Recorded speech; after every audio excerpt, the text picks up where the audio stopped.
गिबियाव बिएन बड' निउस चेनेलाव बयखौ बरायबाय। चेनेलाव गोदानब्ला अननानै चेनेलखौ साबस्क्राइब खालाम आरो खौरांखौ मोजां मोनोब्ला लाइक खालामना हो। दानिया खौरांखौ जोबजासिम फारियै खोनासंलांदो।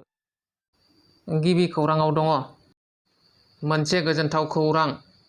माहारियारि बादायलायनायाव बाहागो लागोन बर' हारिनि सासे आइजो गेलेगिरिया उदालगुरि जिल्लानि सिङाव थानाय बकतपारा कसारिपारा गामिनि थागिबि कनजुलता बर'आ फैगौ आगस्ट दाननि 1 खालारनिफ्राय 6 खालारसिम आरब हादरनि दुबाइआव जानो गोनां 80 इन्टारनेशनेल गेम्स 2023 एथलेटिक्सआव 100 मिटार, 200 मिटार खारनाय आरो गोलाव बारनाय एबा लं जाम्प गेलेनायाव भारत हादरनि जानानै बाहागो लागोन कनजुलता बर'आ। मिथिनो मोननाय बादिब्ला हादरनि गासै 200, बिनिनो आसाम रायजोनिफ्राय 15 गेलेगिरिया बे बादायलायनायाव बाहागो लागोन। मख'नो गोनांदि हादरनि जानानै बर' हारिनि सासेल' बर' आइजो कनजुलता बर'आ बाहागो लागोन होनना मिथिनो मोननाय जादों। चिराङाव गिथावना साखनद्रा ओंखारदों।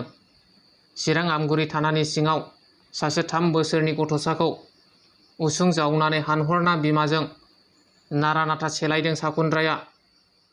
चिरां आमगुरि थानानि सिङाव थानाय नांदरबारि 10 नं सिखापारा गामिनि अतुल बर' आरो सोमश्री बर'नि नखराव बे जाथाया जादों।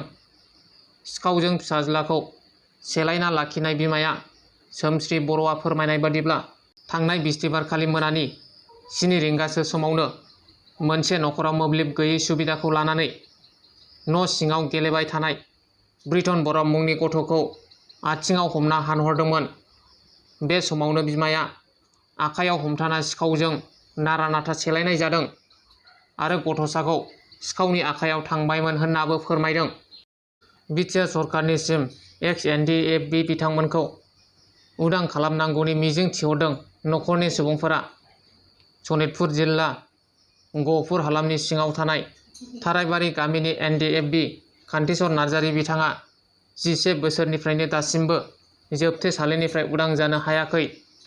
फिस एकर्डनि उनावबो मानि थाखाय दासिमबो उदां जानो हायाखै आरो मोननो गोनां अनसुंथाइखौ मानो मोननो हायाखै मोनसे साननो गोनां बाथ्रा जानानै फैदों। अदेबानि बिथांखौ जोबथेसालिनिफ्राय सोर उदां खालामगोन बेनि जेबो उदिस गैया।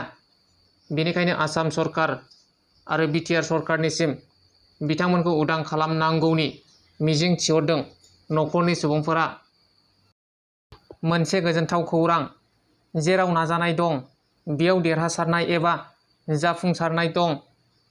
गलाघाट जिल्लानि सिसुपानि तेलिसाल गामिनि संगिता मोसाहारिया गोब्राब नाजाथाबनायनि गेजेरजों फुड इन्जिनियारिं डिपार्टमेन्टआव डक्टरेट बिमुं लानानै बर' हारिनि गेजेराव सासे बिदिन्थि महरै जाफुंसार जानो हादों। गलाघाट जिल्लानि सिसुपानि तेलिसाल गामिनि संगिता मोसाहारिया तेजपुर सेन्ट्रेल इउनिभार्सिटिनिफ्राय फुड इन्जिनियारिं डिपार्टमेन्टआव antidiabetic property of bhimkol banana blossom एबा आथिया थालिर मैखुननि डायबेटिस बेराम फाहामथायनि सायाव बिजिरसंनाय आयदानि सायाव बिजिरसंनानै डक्टरेट बिमुं लानो हानानै बर' हारि आरो ओनसोलनि गोग्गानाय लाबोनो हादों। दिनैनि खौराङा बेखिनियानो। नोंथांमोना भिडिअखौ नायनानै मोजां मोनदोंब्ला लाइक खालाम आरो चेनेलाव गोदानब्ला साबस्क्राइब खालामना लादो।